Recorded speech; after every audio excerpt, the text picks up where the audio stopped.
Franklin Barrett stood in the doorway of his modest ranch house, watching the sun bleed red across the Wyoming horizon, knowing that tomorrow would bring the same impossible choice between feeding his children and keeping the cattle alive. It was the spring of 1882, and the winter had been merciless. The ranch outside of Golden, Wyoming, had lost half its herd to the cold and disease, and Franklin's hands were raw from trying to do the work of 3 men. His 2 children, 7-year-old Samuel and 5-year-old Martha, deserved better than the half-burnt meals and exhausted father they had now. It had been 2 years since consumption had taken his wife leaner, and Franklin had believed he could manage alone. Pride was a luxury he could no longer afford. The advertisement he had placed in the Golden Gazette felt like admitting defeat, but desperation had a way of crushing pride into dust. Help wanted for ranch work. Room and board provided. Fair wages for honest labor. He had worded it carefully, not specifying man or woman, because at this point he would take anyone willing to work hard and not ask too many questions about why a widower needed help so badly. 3 days after the advertisement ran, Franklin was in the barn attempting to repair a broken stall door when Samuel came running, his small boots kicking up dust. "Papa, Papa, there is somebody coming up the road." Franklin wiped his hands on his worn trousers and walked out into the afternoon sunlight. A figure on horseback approached, leading a pack mule behind. As the rider drew closer, Franklin felt his eyebrows rise. The person sitting astride that horse with confident ease was unmistakably a woman. She was perhaps in her mid-20s, wearing practical riding clothes that had seen better days, her dark blonde hair pulled back in a simple braid. Her face was sun-touched and determined, with sharp green eyes that took in everything about the ranch in a single sweeping glance. "Mr. Barrett." She called out as she drew her horse to a stop near the porch. "That would be me," Franklin replied, acutely aware of the mud on his shirt and the fact that he had not shaved in 3 days. "Can I help you? I am here about the advertisement, for ranch work." She dismounted with practiced grace and extended her hand. "Katherine Anderson. Most people call me Kate." Franklin stared at her outstretched hand for a moment before taking it. Her grip was firm and her palm had calluses that spoke of hard work. "Miss Anderson, I appreciate you coming all this way, but the work here is demanding. Cattle, horses, mending fences, mucking stalls. It is not suitable for a woman traveling alone." Something flashed in Katherine's eyes, something that was not quite anger but close to it. "Mr. Barrett, I have worked ranches since I was 12 years old. My father owned a spread in Montana before he passed last year. I can rope, brand, birth a calf, break a horse, and shoot straight enough to keep coyotes off your property. What I cannot do is eat air and sleep under stars when winter comes again. I need work. You need help. The question is whether you can put aside your assumptions long enough to give me a fair chance." Franklin found himself caught between irritation and reluctant admiration. "You have references." "I have a letter from the foreman who worked my father's ranch for 15 years. It is in my saddlebag." Katherine's chin lifted slightly. "I also have 2 good hands and a willingness to prove myself. Give me 1 week. If I cannot do the work, I will leave without asking for wages." "Papa, is she going to stay?" Martha had appeared on the porch, her small face curious and hopeful. Samuel stood behind her, equally interested. Franklin looked at his children, then back at Katherine Anderson. Her eyes had softened when she saw the children, just a fraction, but enough to notice. He thought about the fences that needed mending before the cattle wandered too far into the hills. He thought about the hay that needed cutting and the roof that leaked every time it rained. He thought about how Samuel had started trying to do men's work with his small hands because his father could not be everywhere at once. 1 week trial, Franklin said finally. "You can have the small room off the kitchen. It is not much, but it is clean and warm. Meals included, and if you prove yourself, $30 a month." Catherine's face did not break into a smile, but something in her posture relaxed. "That is fair. Thank you, Mr. Barrett. Franklin, if you are going to be working here, might as well use my given name." He gestured toward the barn. "You can stable your horse there. I will show you the room after." As Katherine led her horse toward the barn, Martha tugged on Franklin's sleeve. "Is she going to be our new mama?" "No, sweetheart. She is here to help with the ranch work, that is all." Franklin kept his voice gentle but firm. "But I like her," Martha insisted. "You have known her for 5 minutes. She has kind eyes." Franklin watched Katherine disappear into the barn, and he had to admit that Martha was not entirely wrong. There was something about Katherine Anderson that spoke of strength tempered with decency. But he had no room in his life for anything beyond keeping his family fed and his ranch running. His heart had been buried with a leaner, and that was how it needed to stay. That first evening, Katherine joined them for a simple supper of beans, bacon, and cornbread. She ate without complaint and answered the children's endless questions with patience that surprised Franklin. Yes, she had grown up on a ranch. Yes, she knew how to ride before she could properly walk. No, she did not have brothers or sisters. Her mother had died when she was young, and it had been just her and her father for most of her life. "What happened to your ranch in Montana?" Samuel asked, and Franklin shot him a warning look. But Katherine answered calmly. "My father borrowed money from the bank to expand the herd. Then we had 2 bad years and the debt became too much. After he died, the bank took the land. The foreman and the other hands found work elsewhere. I came south looking for a fresh start." "I am sorry," Franklin said quietly. "Losing a parent is hard. Losing your home on top of that must have been harder still." Katherine met his eyes across the table. "You lost your wife. That is not easier." The directness of her words caught him off guard. Most people tiptoed around a leaner's death, treating it like something shameful instead of the tragedy it had been. "No, it was not easy, but we manage."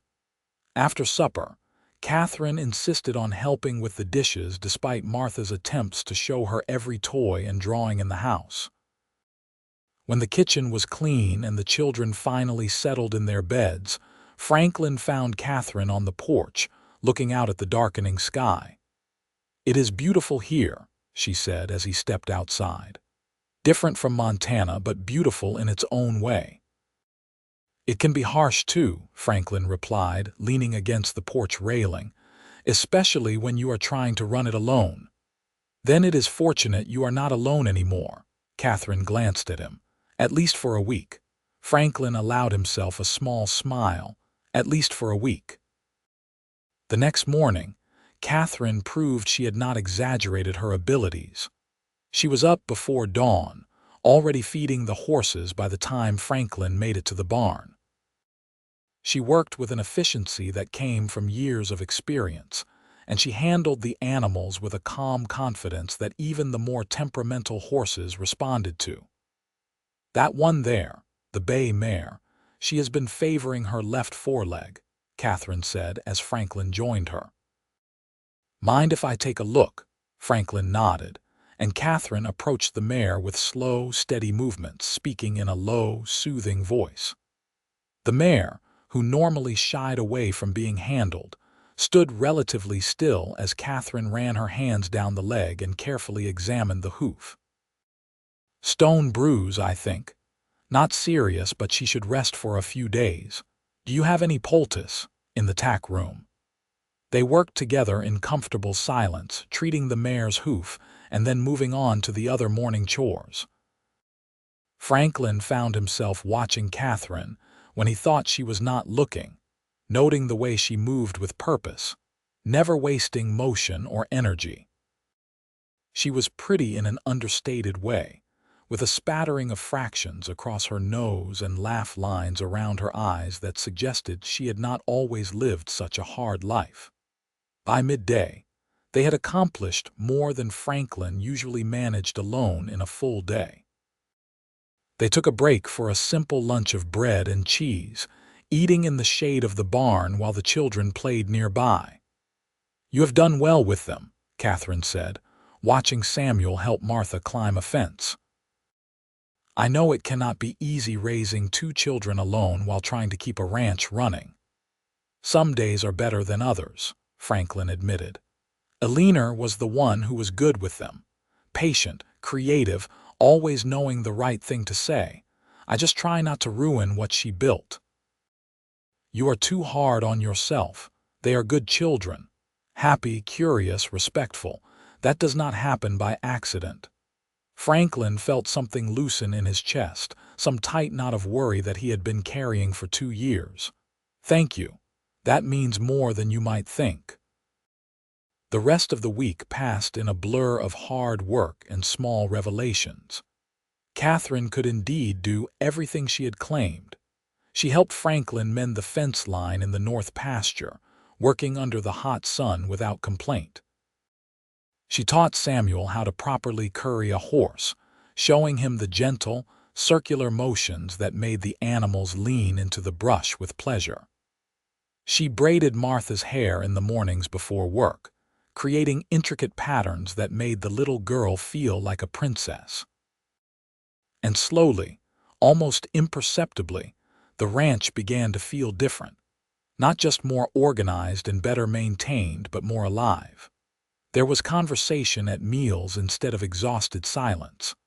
There was laughter when Samuel made a joke or Martha told a rambling story about her imaginary friend. There was a lightness that had been missing since Eleanor's death. On the evening of the 7th day, Franklin found Katherine in the barn, brushing down her horse. She looked up as he approached, and he saw something wary in her expression, as if she was bracing herself for disappointment. "I have been thinking about our arrangement," Franklin began. "I understand," Katherine said quickly. "I can be packed and ready to leave in the morning." "What? No, that is not what I meant." Franklin realized his words had come out wrong.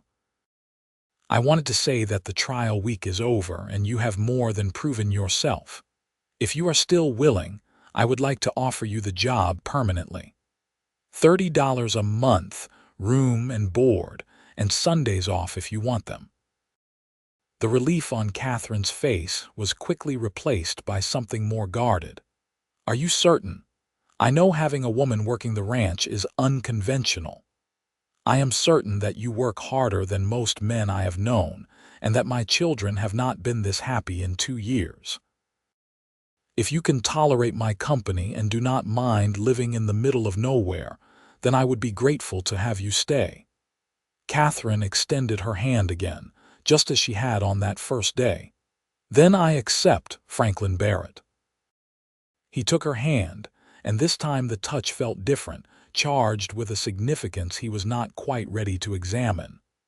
"Welcome to the ranch, Katherine Anderson." As spring turned to summer, a comfortable rhythm developed. Franklin and Katherine worked the ranch together, their movements becoming synchronized through repetition and growing trust.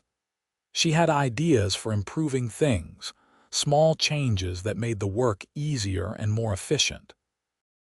Franklin found himself asking for her opinion on decisions he had always made alone, and more often than not, her suggestions were sound.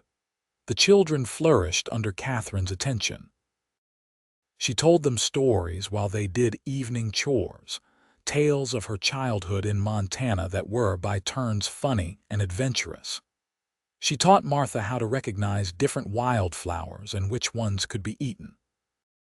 She showed Samuel how to whittle, supervising carefully as he learned to use a small knife to shape pieces of wood into simple figures. Franklin watched these interactions with a mixture of gratitude and growing unease. He was grateful that his children had a positive female influence in their lives again, someone who could teach Martha the things a father could not, someone who could show Samuel that strength came in many forms. But the unease came from the way his own feelings were beginning to shift. It started small. The way his eyes sought Katherine out whenever she entered a room. The way he found himself listening for her voice among the ranch sounds. The way his chest tightened when she smiled at something Samuel said or when she absently tucked a stray hair behind her ear. He told himself it was just loneliness, the natural result of 2 years without companionship. He told himself that any pleasant woman would create the same feelings. He told himself that he was being faithful to Aliner's memory by not allowing these feelings to grow. But the heart has its own logic, and Franklin's heart was becoming increasingly difficult to ignore. One evening in late June, a sudden thunderstorm rolled across the prairie with unusual ferocity. Franklin and Katherine were in the barn checking on the animals when the sky opened up, rain coming down in sheets so thick they could barely see the house. "We will have to wait it out," Franklin shouted over the sound of rain hammering on the roof. They settled on hay bales near the door, watching the storm rage outside. Lightning cracked across the sky, illuminating the landscape in stark white flashes. The horses shifted nervously in their stalls, and Katherine got up to soothe them, her voice a calm counterpoint to the chaos of the storm. "They are lucky to have you," Franklin said when she returned. "We all are." Katherine looked at him, rain-damp hair clinging to her face, and Franklin felt his carefully constructed walls crack just a little. In that moment, with the storm raging outside and the warm scent of hay around them, she looked beautiful in a way that had nothing to do with conventional prettiness and everything to do with the strength and kindness he had come to admire. "I am the lucky one," Katherine replied softly. "I have a home again, work that matters, people who treat me with respect.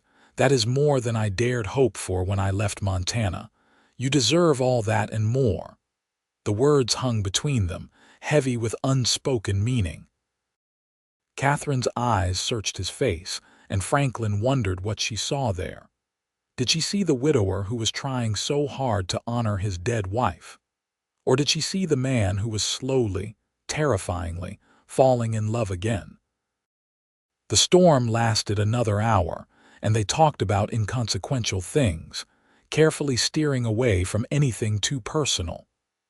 When the rain finally eased to a drizzle, they ran for the house, laughing like children as they splashed through puddles. The children were already asleep, watched over by Samuel, who had taken his role as big brother very seriously. Franklin lay awake that night, listening to the last rumbles of distant thunder, and admitted to himself what he had been trying to deny for weeks. He had feelings for Katherine Anderson, feelings that went far beyond gratitude or respect. The realization terrified him. July brought intense heat and the hard work of the summer harvest. They cut hay from dawn to dusk, working side by side under the relentless sun. Katherine never complained, though Franklin saw the toll it took on her. Her hands developed new blisters that turned to calluses, and her face grew even more tanned despite the wide-brimmed hat she wore. "You should rest more," he told her one afternoon when he caught her wincing as she gripped the pitchfork. "I will rest when the work is done," she replied, but there was no harshness in her voice, only determination. "Katherine, I am serious. You do not have to prove yourself anymore." She paused and looked at him directly. "Maybe I am not trying to prove anything to you. Maybe I just want to do good work because it matters to me." Franklin felt properly chastised. "You are right. I apologize. I just worry about you pushing yourself too hard." Something shifted in Katherine's expression, a softening that made his heart skip. "That is kind of you to worry, but I promise I will tell you if it becomes too much." They went back to work, but Franklin could not shake the feeling that something had changed in that brief exchange.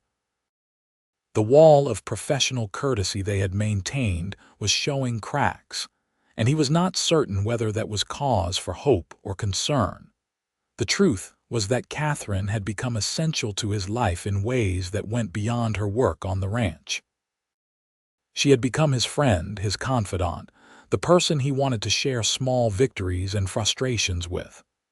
When a calf was born healthy, his first instinct was to find Katherine and tell her. When a fence post broke for the third time, she was the one he vented to.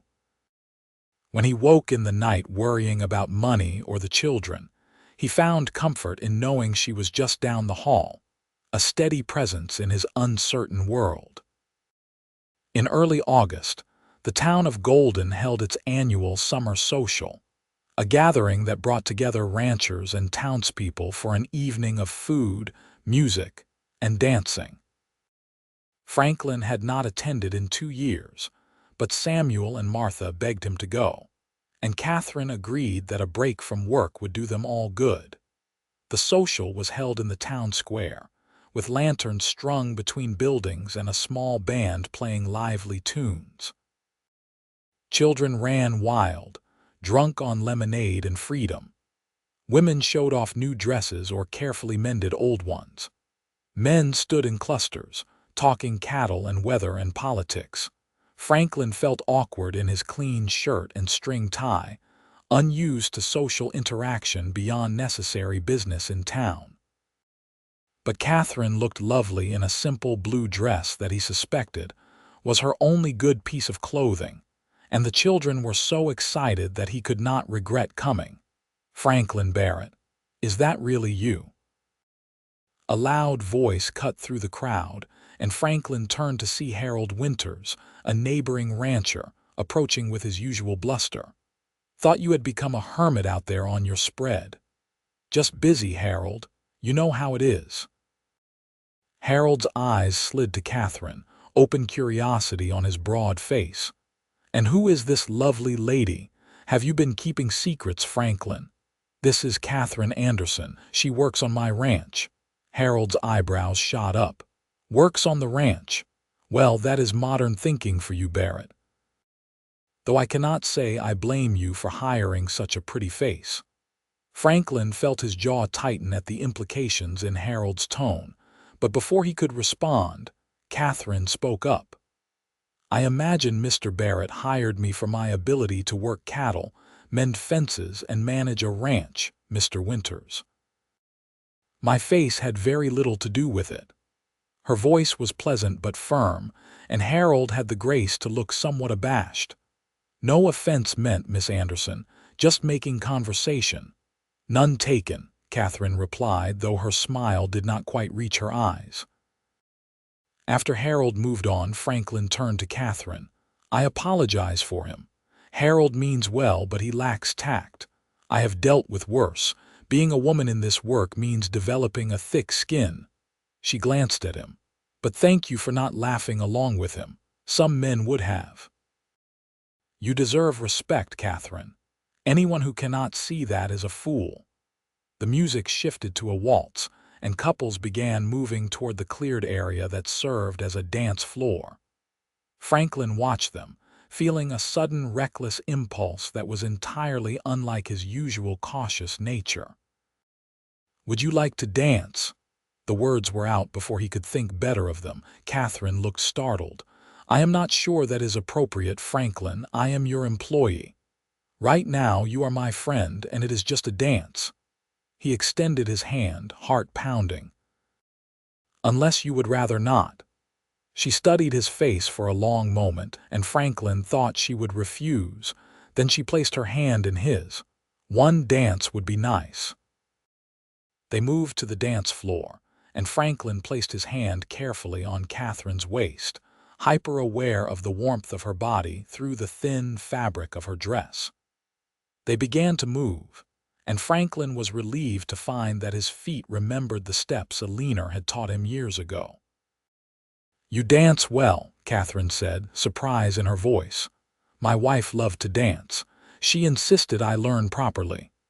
The words came easily, without the sharp pain that usually accompanied thoughts of Alina. She taught you well." They moved together, and Franklin marveled at how perfectly Katherine fit in his arms, as if they had been dancing together for years instead of moments. Other couples swirled around them, but Franklin was aware only of the woman in his arms, the way the lantern light caught in her hair, the small smile on her lips. "People are staring," Katherine murmured. "Let them stare. We are not doing anything wrong. I know, but there will be talk."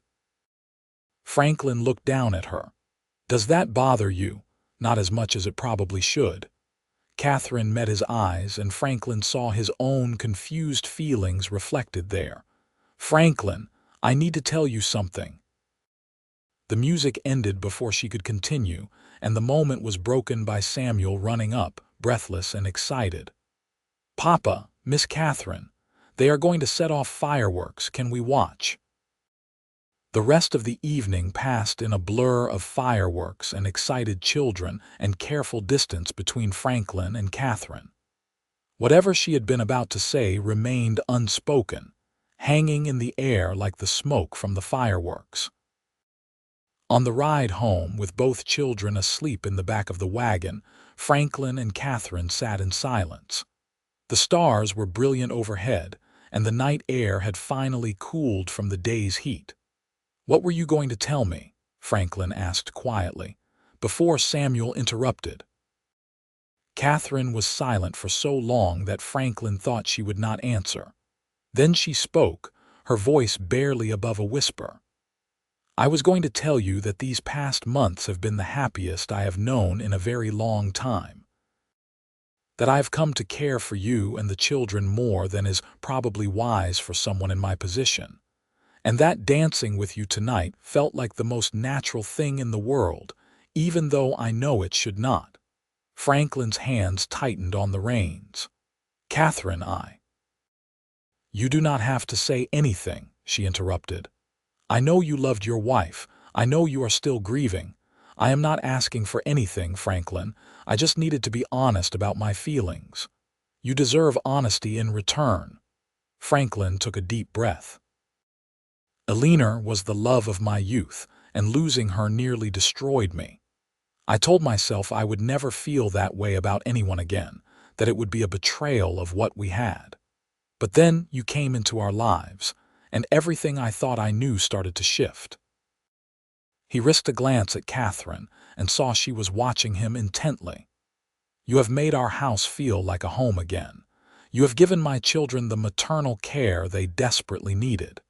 You have made me remember that life can hold joy as well as duty.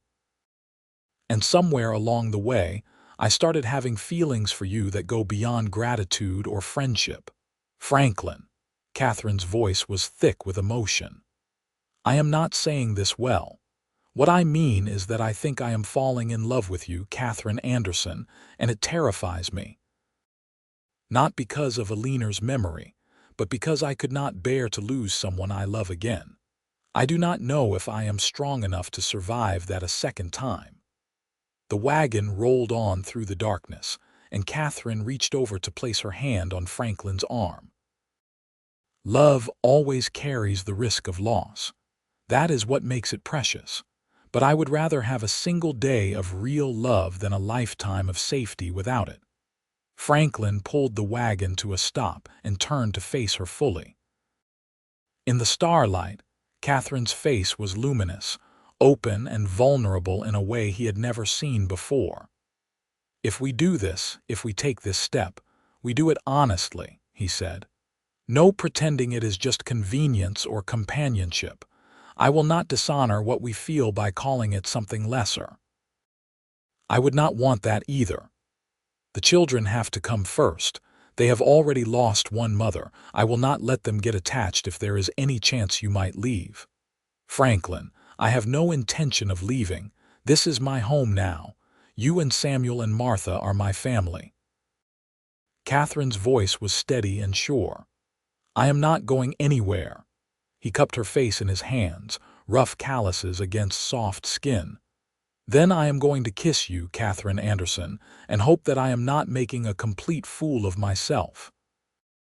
"You could never be a fool," she whispered, and then his lips found hers. The kiss was gentle at first, tentative, two people who had almost forgotten how to be tender with another person.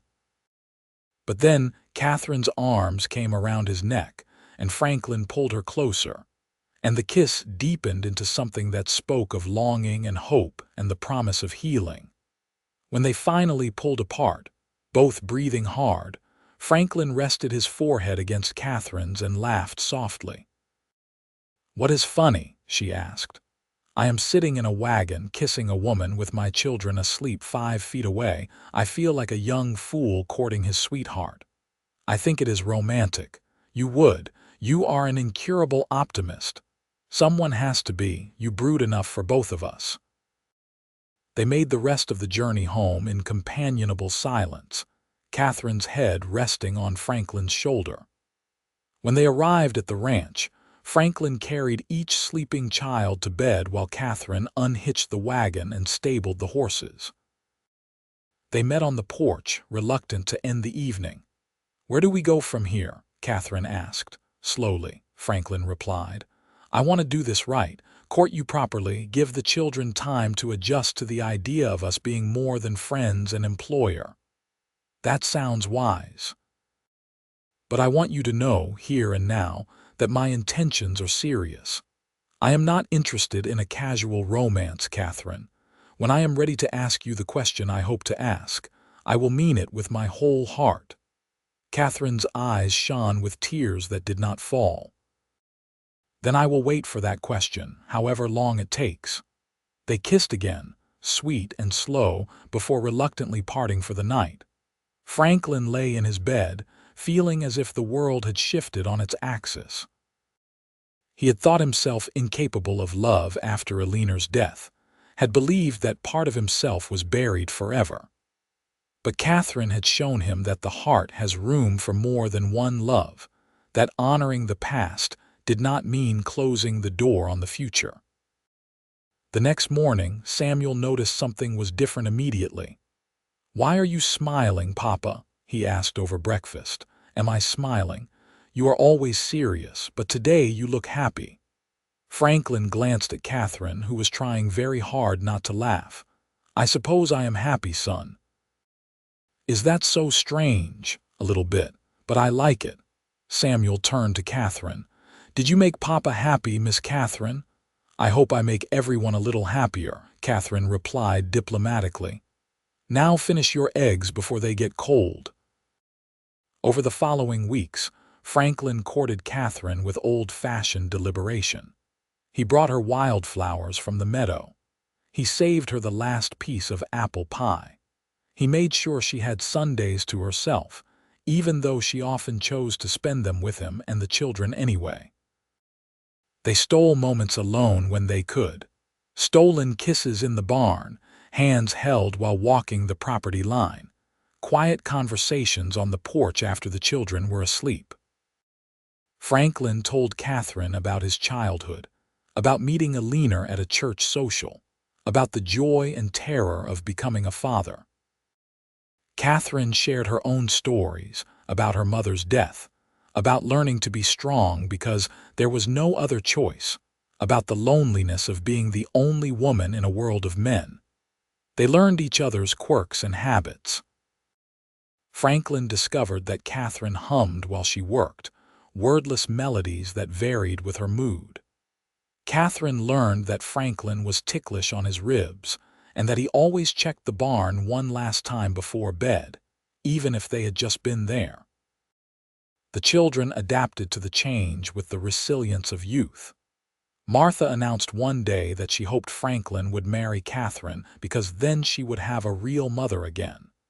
Samuel was more reserved, but clearly pleased by the happiness he saw in his father. In September, a circuit preacher came through Golden, and Franklin made a decision. He dressed in his best clothes and rode into town, returning with a small velvet box that he hid in his dresser drawer. The ring inside was simple, a thin gold band with a small sapphire, but it had cost him most of his savings. He was waiting for the right moment to present it. That moment came on a cool October evening. The harvest was complete, the ranch was prepared for winter, and the future looked brighter than it had in years. Franklin asked Katherine to take a walk with him after supper, leaving the children with a promise of a story when they returned. They walked to a small rise that overlooked the ranch, the house and barns looking peaceful in the fading light. The trees were showing their autumn colors, gold and red against the darkening sky. "You remember the first day you came here?" Franklin asked. "How could I forget? You looked at me like I had lost my mind, applying for ranch work. I thought you would last maybe a day before you realized what you had gotten into." "I considered leaving that first night," Katherine admitted. "The room was so small and the children so sad and you so obviously struggling. I thought about how much easier it would be to move on, find something simpler." "What made you stay?" Martha asked me to braid her hair the next morning. She said her papa tried, but he could not make it look pretty. And I thought about all the mornings she must have faced that small sadness, missing her mother's touch. I could not walk away from that. Franklin reached for Katherine's hand, weaving their fingers together. "I thank God every day that you did not walk away. You have given us back our lives, Katherine. You have given me back my heart. I did not think I could love again after Alina, but you have shown me that love is not a finite resource. It grows and changes and makes room for new joy without diminishing what came before." He released her hand and reached into his pocket, pulling out the velvet box. Katherine's eyes went wide as he dropped to one knee on the grass. "Katherine Anderson, you are the strongest, kindest, most remarkable woman I have ever known. You have made my house a home and my children smile again. You have made me believe in happiness and hope and the future. I know I am not much of a prize, just a struggling rancher with 2 children and a modest spread, but if you will have me, I promise to love you with everything I have for the rest of my days. Will you marry me?" Tears streamed down Katherine's face as she nodded.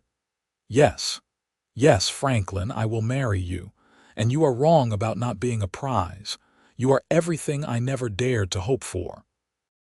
Franklin stood and slipped the ring onto her finger, and then they were kissing and laughing and holding each other as the stars began to appear overhead. When they finally pulled apart, Katherine examined the ring, her eyes shining. "It is beautiful, Franklin. Perfect. It is not much, but it is given with all my love. That makes it priceless." They walked back to the house hand in hand, and when they entered, the children immediately noticed the ring on Katherine's finger. Martha squealed with delight and threw her arms around Katherine's waist. Samuel grinned widely and hugged his father. "Does this mean Miss Katherine is going to be our mother?" Martha asked. "If that is all right with both of you," Katherine said gently. "I could never replace your first mother, but I would be honored to love and care for you as my own." "I think Mama would like you," Samuel said seriously. "She would want Papa to be happy, and you make him happy." Franklin felt his throat tighten with emotion. "Your mother would have loved her very much, just as I do." They were married 3 weeks later in the small church in Golden. Katherine wore a simple cream-colored dress that she had sewn herself, with wildflowers in her hair. Franklin wore his wedding suit, cleaned and pressed with care. Samuel stood as his father's best man, and Martha held Katherine's bouquet, her small face solemn with the importance of her role. The ceremony was simple and heartfelt. The preacher spoke of love and commitment and the blessing of second chances. When Franklin placed the ring on Katherine's finger and spoke his vows, his voice was steady and sure. When Katherine promised to love and cherish him for the rest of her days, her eyes never left his face. They sealed their marriage with a kiss that drew enthusiastic applause from the small gathering of neighbors and friends. As they walked back down the aisle as husband and wife, Franklin marveled at the journey that had brought them to this moment. From desperate advertisement to profound love, from loneliness to joy, from survival to true living. The wedding celebration was held at the ranch, with neighbors bringing food and drink and good wishes. Harold Winters made a speech about Franklin being a lucky man, and for once Franklin could not disagree. Someone played a fiddle and Franklin danced with his new wife under the open sky, feeling as if his heart might burst with happiness. As the sun set and the guests began to depart, Katherine and Franklin stood together on the porch, watching the children play one last game before bed. "Happy?" Franklin asked, his arm around Katherine's waist. "Happier than I ever imagined possible," she replied, leaning into him. "I was so lost when I came here, Franklin. I thought I was just looking for work, for a way to survive. I had no idea I was finding my way home. You saved us, you know. Not just the ranch, but all of us. We were surviving, but not really living. You taught us how to do that again." Katherine turned in his arms to face him. "We saved each other. That is what love does. It sees what is broken and helps make it whole."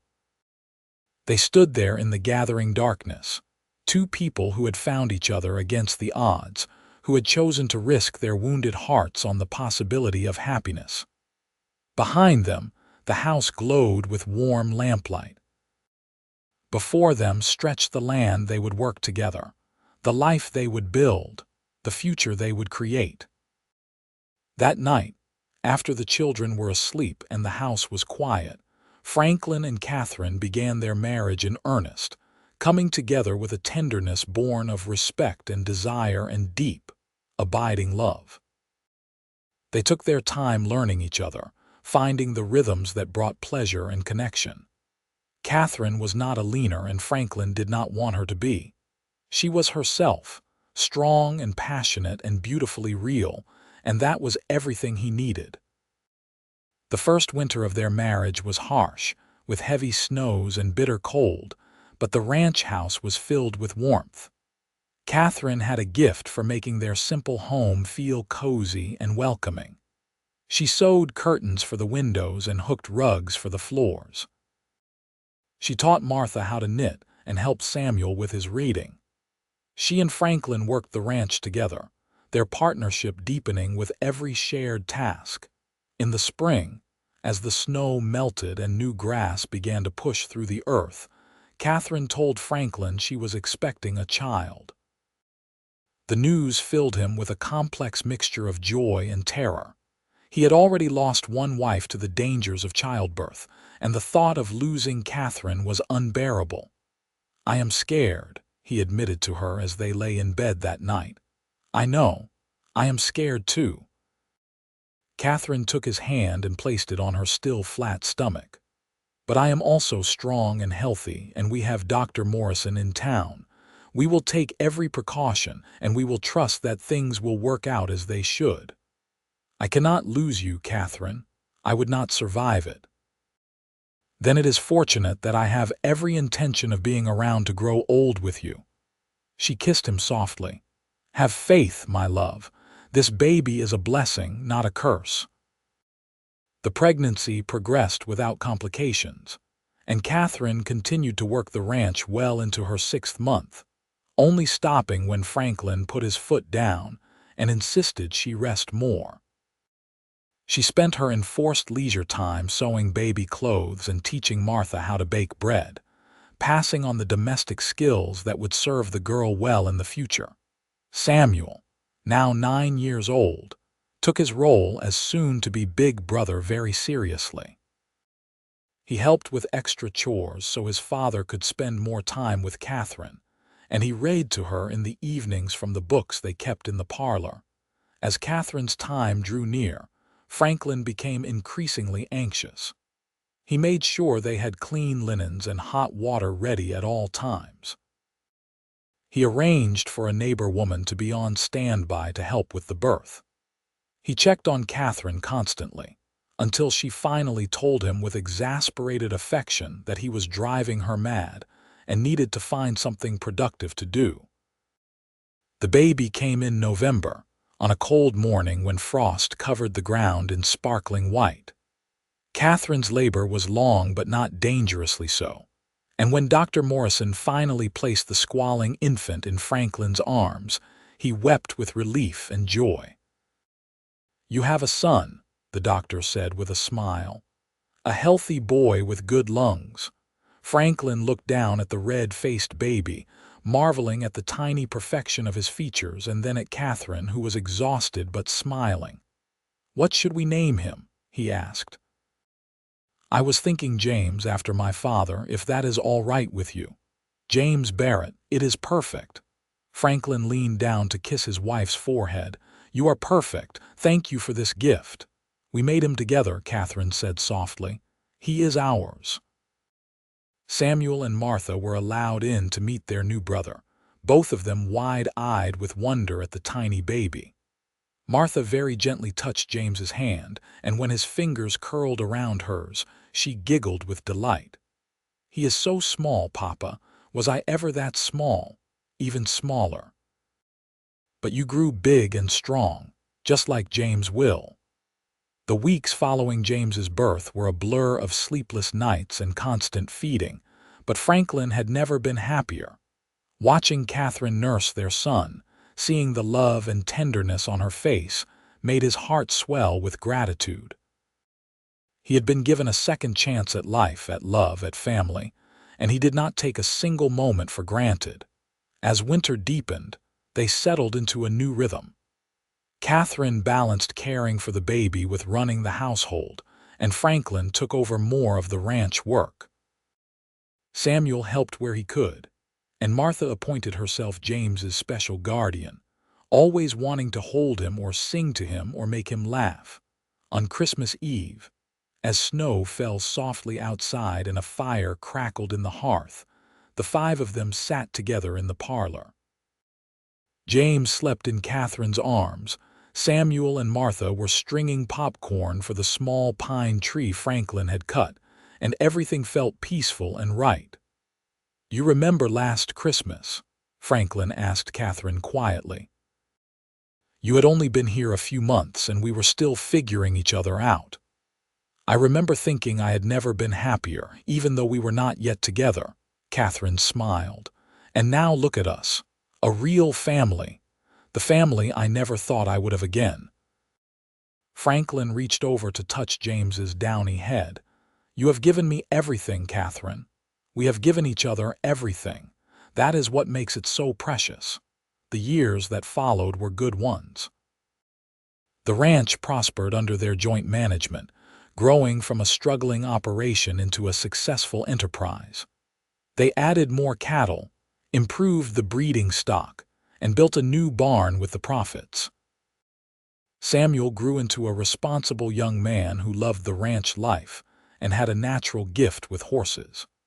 Martha became a bright, curious girl who kept the household lively with her energy and imagination.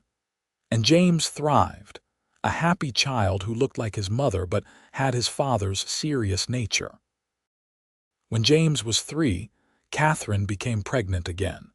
This time Franklin was less anxious, having seen how strong and capable his wife was. Their daughter was born on a warm May morning, and they named her Alina, after Franklin's first wife. It felt right, honoring the woman who had come before while celebrating the new life they had created. Martha, now 10 years old, was thrilled to have a sister. She took to helping with baby Alina with the same devotion she had shown James, and Katherine often joked that she had more help than she knew what to do with. On their 5th wedding anniversary, Franklin and Katherine took a rare evening to themselves, leaving the children in Samuel's capable care.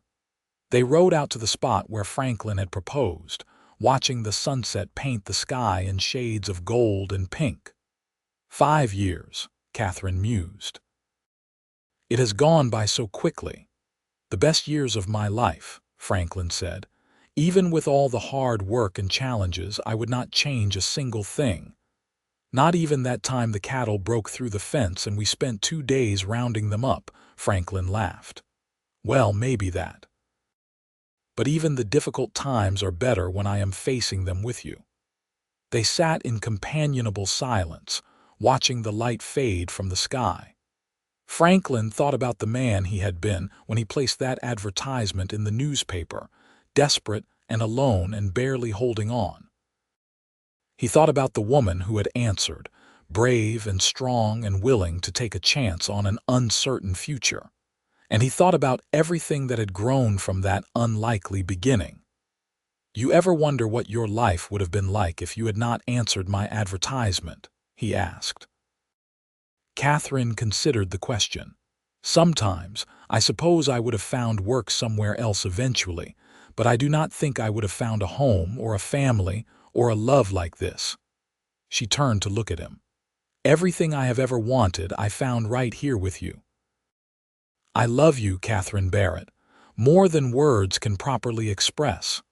I love you too, now and always." They rode back to the ranch as the stars began to appear, and Franklin felt a deep sense of contentment. His life had not turned out the way he had once planned. He had faced loss and grief and seemingly insurmountable challenges. But he had also found joy and love and a future brighter than he had imagined possible. The ranch house came into view, warm lamplight spilling from the windows. Inside, his children were waiting, the life he and Katherine had built together thriving and growing. He had needed help with his ranch, and the woman who answered had changed his world completely. As they unsaddled the horses and walked hand in hand to the house, Franklin said a silent prayer of gratitude. For second chances, for answered prayers, for the courage to open his heart again. And most of all, for Katherine, the woman who had taken a risk on a struggling widower and found her way home. Years continued to pass in the golden countryside of Wyoming. Samuel grew to be 18, and though several opportunities arose for him to seek his fortune elsewhere, he chose to stay and work the ranch alongside his father. The partnership between the two men was strong, built on mutual respect and a shared love of the land. Martha, at 15, had grown into a young woman who reminded Franklin so much of Katherine that it sometimes took his breath away. She had her stepmother's strength and her own gentle kindness, and Franklin knew she would grow up to be someone special. James and Alina were 7 and 4 respectively, growing like weeds and keeping the household lively with their constant energy and questions. James followed his older brother everywhere, determined to learn everything about ranching. Alina was her mother's shadow, always wanting to help in the kitchen or garden. One evening in late summer, when the whole family was gathered for supper, Samuel cleared his throat nervously. "I have something I would like to discuss with everyone," he said, his face slightly red. Franklin set down his fork, giving his eldest son his full attention. "Go ahead. You know Rebecca Thompson from the ranch south of here, Harold Thompson's daughter, of course. Nice girl. Well, I have been courting her with her father's permission for the past 6 months. And I would like to ask her to marry me, with your blessing, of course." Franklin felt a surge of emotion. His son, the baby Alina had held in her arms so long ago, was ready to start his own family. "Rebecca is a fine woman, and if you love her, you have my blessing and my congratulations." Katherine reached over to squeeze Samuel's hand. "We are so happy for you. When are you planning to propose?" "This Sunday after church. I have been saving money to buy a ring, and I think I am ready." Martha bounced in her seat. "We are going to have a wedding. Can I help plan it?" The conversation dissolved into excited chatter about weddings and future plans, and Franklin sat back, watching his family with deep satisfaction. This was what mattered. Not wealth or status or grand achievements, but these moments of connection and love. Later that night, as he and Katherine prepared for bed, she said softly, "Our boy is all grown up. I know. It seems like just yesterday I was teaching him to ride. You have been a wonderful father to him, Franklin, to all of them." Franklin pulled Katherine into his arms. I had a good teacher in you. You showed me that love has room to expand, to include more people without diminishing what already exists. We built this together. Everything good in our life, we created side by side. They held each other in the darkness, grateful for the journey they had traveled and the life they had made. Samuel's wedding to Rebecca Thompson was held on a crisp October day, with half the county in attendance.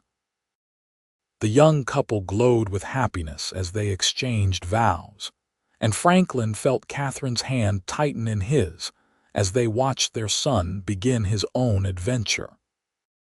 After the wedding, Samuel and Rebecca moved into a small house on the edge of the ranch property, close enough to help with the work but far enough to have their own space.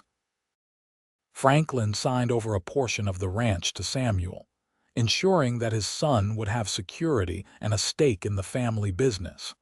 Life continued its steady progression. Martha began being courted by a young man from town, a school teacher named Daniel who treated her with respect and made her laugh. James showed a natural talent for training horses, a skill that brought in additional income for the ranch. Eleanor started school and proved to be an excellent student, always coming home with stories about what she had learned. Franklin and Katherine continued to work the ranch together, though they now had help from the next generation. They had weathered droughts and harsh winters, cattle prices that fluctuated wildly, and all the normal challenges of ranch life. Through it all, they remained partners in every sense of the word. On the 10th anniversary of their marriage, Franklin surprised Katherine with a trip to Denver. They left the children in Samuel's care and took the train to the city, staying in a real hotel and dining in restaurants that used china plates and silver cutlery. "This is lovely," Katherine said as they walked through the city streets, "but I find myself missing home already. We have only been gone 2 days. I know, but home is where I want to be. With you, with the children, with the life we have built. All of this is nice, but it is not real, not like what we have." Franklin kissed her right there on the street, not caring who saw. "How did I get so lucky to find you? I think we found each other, and we were both lucky." They returned to the ranch refreshed and more in love than ever. The children welcomed them back with enthusiastic hugs, and everything was just as they had left it, safe and familiar and home. Martha married her school teacher when she was 19, and Franklin walked her down the aisle with tears in his eyes. His little girl, who had been so sad and lost after her first mother died, had grown into a confident, happy woman. Katherine had done that, had given Martha the maternal love and guidance she needed to thrive. The wedding was beautiful, and as Franklin danced with his daughter, he told her how proud he was of the woman she had become. "I love you, Papa," Martha said. "Thank you for bringing Katherine into our lives. She saved us all." "She did indeed. But you helped too, sweetheart. Your love and acceptance made it possible for our family to heal." After Martha left to start her life with Daniel in town, where he taught at the school, the ranch felt quieter. But James and Eleanor were still at home, and Samuel and Rebecca had presented Franklin and Katherine with their first grandchild, a boy named Thomas, who had Rebecca's red hair and Samuel's serious eyes. Franklin had never imagined he would live to be a grandfather, and holding baby Thomas filled him with a joy that was almost overwhelming. He thought about Eleanor, his first wife, and wished she could have seen what had become of their son. But he also felt certain somehow that she was watching and that she was happy with how things had turned out. More grandchildren followed. Samuel and Rebecca had 3 children in quick succession, and Martha and Daniel had 2. James grew into a capable young man who eventually married a neighboring rancher's daughter, and Eleanor showed signs of wanting to become a teacher like her sister Martha's husband. Through it all, Franklin and Katherine remained the steady center of the family. Their love had only deepened with time, growing richer and more complex. They knew each other's thoughts often without speaking, could communicate with a glance across a crowded room, and still found joy in the simple pleasure of working side by side. When Franklin was 55 and Katherine 48, they sat on the porch one evening, watching the sun set over the land they had worked for so many years. His hair was mostly gray now, and Katherine had lines around her eyes that came from years of smiling in the sun. But to Franklin, she was as beautiful as the day she had ridden up to his ranch, determined and brave and looking for a new beginning. "Do you ever regret it?" he asked. "Answering that advertisement all those years ago," Katherine laughed, the sound as familiar and comforting as home. "Not for a single moment. That advertisement was the best thing that ever happened to me. It brought me to you. I was so desperate when I placed it. I thought I just needed help with the ranch, someone to ease the burden of the work. And what did you get instead? A partner, a lover, a best friend, a mother for my children and the love of my life." Franklin reached for her hand, their fingers intertwining with the ease of long practice. "I got everything I never knew I needed." They sat in comfortable silence, watching the sky turn from gold to pink to purple. The ranch spread out before them, prosperous and well-maintained, a testament to their years of hard work. In the distance, they could see Samuel's house, smoke rising from the chimney as Rebecca prepared supper for her family. "We have done well, you and I," Katherine said softly. "We took broken pieces and made something whole. We built a legacy that will outlast us. The legacy is not just the ranch. It is the love we taught our children, the strength we showed them, the example we set of what a true partnership looks like." Katherine leaned her head on Franklin's shoulder. "I love you, Franklin Barrett. After all these years, my heart still skips when you smile at me. And I love you, Katherine Barrett. You are my second chance, my greatest blessing, my everything." As the stars began to appear in the darkening sky, they rose and went inside together, where Alina was practicing her letters at the kitchen table, and James was reading by the fire. The house smelled of bread baking and coffee brewing, of home and family and life well lived. Franklin looked at his wife, at his children, at the home they had created, and felt complete. He had started as a desperate widower who needed help with his ranch, and he had been blessed beyond measure when Katherine Anderson answered his call. She had changed his world, yes, but more than that. She had shown him that the heart has infinite capacity for love, that endings can become beginnings, and that hope can bloom even in the darkest times. Their story was not a fairy tale with magic or grand gestures. It was the story of two ordinary people who found each other when they needed it most, who chose to build something beautiful from the ashes of loss, and who loved each other with a quiet, steadfast devotion that never wavered. Years later, when Franklin and Katherine were old and gray, surrounded by children and grandchildren and even a few great-grandchildren, they would sit on that same porch and tell the story of how they met. The grandchildren would listen wide-eyed to the tale of the advertisement, the brave woman who answered it, and the love that grew from such uncertain beginnings. And every time Franklin told the story, he would look at Katherine with eyes that still held all the love of those early days, and he would say the same thing. "I needed help with my ranch, and the woman who answered changed my world." Katherine would smile and add, "And the widowed father who took a chance on me gave me everything I had been searching for." Their legacy lived on through their children and grandchildren, through the ranch that continued to thrive, and through the example of their love. They had shown that second chances are real, that love can bloom at any age, and that the bravest thing a person can do is risk their heart again after it has been broken. When Franklin finally passed away at the age of 73, with Katherine holding his hand, and all his children gathered around. His last words were of gratitude. Gratitude for the life he had lived, the family he had been blessed with, and the woman who had answered his advertisement all those years ago. Katherine lived another 5 years, spending her time with her children and grandchildren, tending the garden she had planted decades before, and keeping Franklin's memory alive through the stories she told.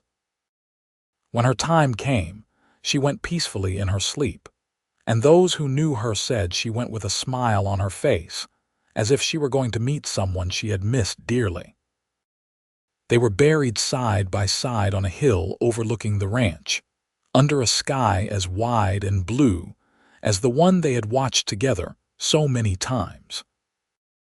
Their headstone was simple, bearing their names and the dates of their births and deaths, and a single line that Samuel had chosen. Together they built a home. The ranch continued under Samuel's management, then passed to James, then to their children. Each generation added their own touches, but they all honored the foundation that Franklin and Katherine had built. The house still stood, expanded over the years but retaining the original structure where so much love had been shared.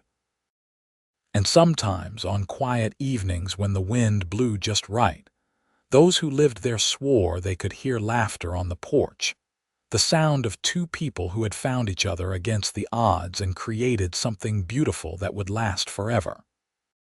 The story of Franklin Barrett and Katherine Anderson became a family legend, passed down through the generations as an example of love, courage, and the power of second chances. It reminded each new generation that sometimes the best things in life come when we are brave enough to ask for help, wise enough to accept it when it comes in unexpected forms, and open enough to let love in when we thought our hearts were closed forever. In the end, their story was simple but profound. A widowed father had needed help with his ranch, a brave woman had answered his call, and together they had built a love that changed both their worlds and created a legacy that would endure long after they were gone. It was a story of the American West, of hard work and family, and the enduring power of love to heal even the deepest wounds. And it all began with a simple advertisement in a newspaper, a desperate man's plea for help, and a woman courageous enough to answer.